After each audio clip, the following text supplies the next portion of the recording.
If you want to know what's better at home, TPN, home TPN versus nasogastric tube feeds for a patient that is malnourished and is not eating and drinking, stay tuned. I've got news for you. So currently we're having an inquiry where a family has reached out to us and asking if we can do home TPN for their family member who has been malnourished and who hasn't been eating for 3 weeks, and they don't want to go to hospital. They want to restart some form of nutrition at home. And the dietitian that they're working with has recommended home TPN. Now, I've made videos about home TPN. We have clients at home on home TPN. TPN basically is total parenteral nutrition. It's basically IV or intravenous nutrition. And it can be given by a central line, a PICC line, a Hickman's line, or a port catheter. So those things need to be in place. One of those lines need to be in place to get the TPN started. And one of those lines needs to be put in a hospital. It can be done as an outpatient, but it still requires some form of, even if only a short hospital admission. Now, the alternative for someone that doesn't have any digestive issues, that doesn't have an ileus or a bowel obstruction or anything malignant in their gastrointestinal tract, another option here might be a nasogastric tube. Let me explain. A nasogastric tube is a tube that goes through the nose into the stomach that a nurse can actually insert, right? It needs to be followed up by a chest X-ray to confirm the position of the tube so that the end of the tube is actually in the stomach and not in the lungs. For example, you don't want to start any feeds that go into the lungs. And once the position is confirmed by a chest X-ray that the tube is in the lungs, then nasogastric tube feeds can be started.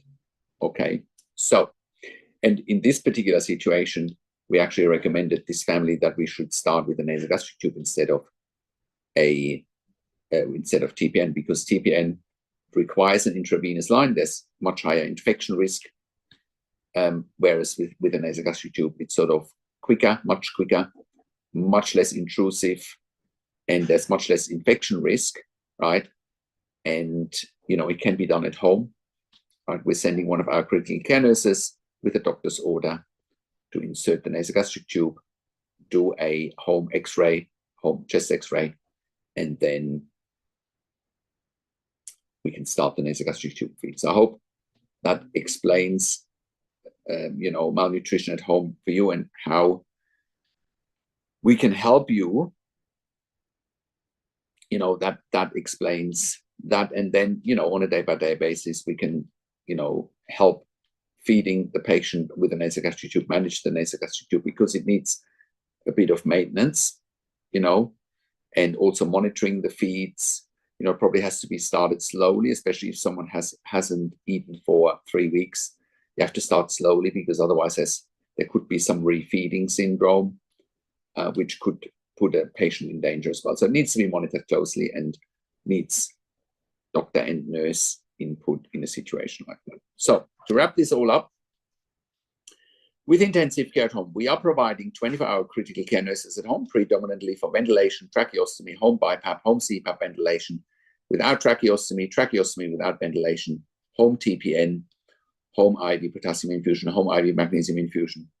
We're also providing port management, central line management, PICC line management, as well as Hickman's line management. And we're also providing palliative care services at home.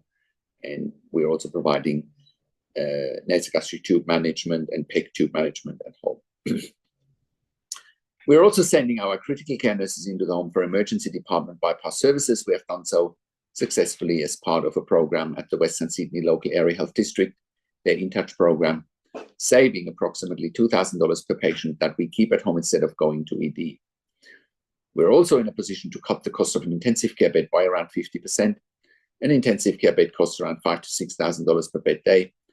Our service is between $2,500 and $3,000 per bed day, and we're freeing up an ICU bed. So it's a win-win situation all around, not even mentioning the improvements for quality of life for patients and their families.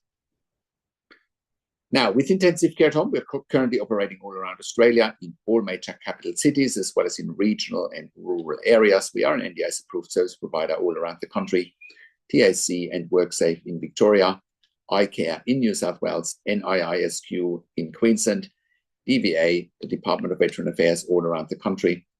Our clients and we as a provider have also received funding through public hospitals, private health funds, as well as departments of health. We are the only service provider in Australia that has achieved third-party accreditation for intensive care at home nursing in 2024. We've been achieving this accreditation since 2012. No other provider has achieved this high level of accreditation in the community and has created this much intellectual property for intensive care at home nursing than we have. That puts us in a position to employ hundreds of years of critical care nursing experience combined in the community. No other service provider employs a higher skill level in the community than we do, which enables us to look after the highest acuity adults and children in the community. No other provider in Australia can take on a higher acuity in the community than we can. Now, if you're at home already and you're watching this and you realize that you don't have the right level of support, and I'll give you a tangible example here. One of our first clients over 10 years ago was a client who was at home on a ventilator with a tracheostomy with the support worker model. And of course, support workers cannot keep a patient at home on a ventilator with a tracheostomy. That's like flying the airplane with a cabin crew instead of the pilot, right? Of course, this client was at risk of dying. He was going in and out of ICU because support workers simply have no skill, no experience, no knowledge how to look after a ventilator and a tracheostomy. That's an intensive care nursing skill, right? And then eventually the client found us and we were proving our concept there very fast. When we worked with the client, he never, ever went back into ICU ever again. And he was safe, right? And we can do the same for you. If you're not safe at home, right? If you don't have enough funding, let us do the advocacy, right? We can help you with all of it. Otherwise, we wouldn't be in business. We have always successfully advocated for our clients.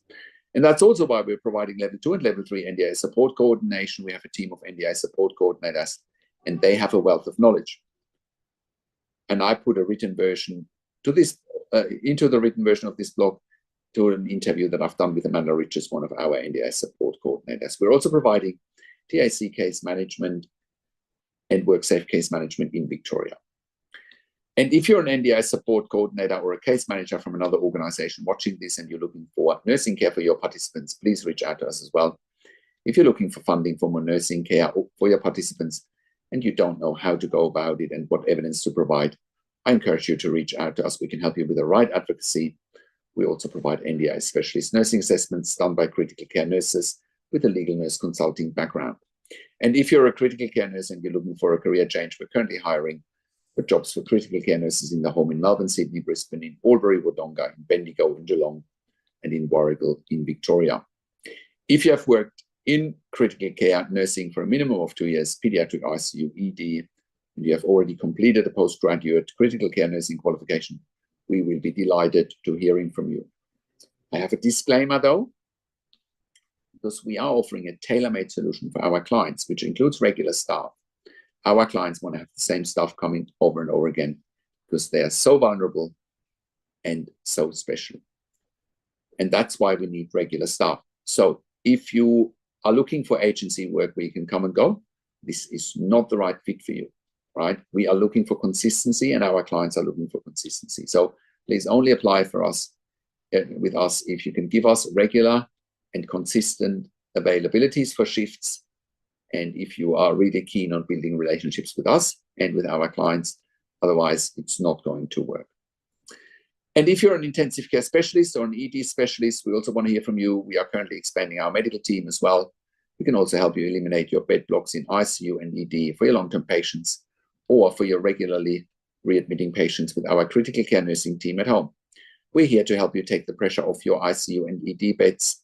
And in most cases, you won't even pay for it.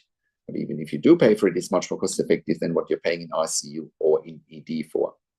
And if you're a hospital executive watching this and you have bed blocks in your ICU, ED, respiratory wards, etc., please reach out to us as well. We can help you fast.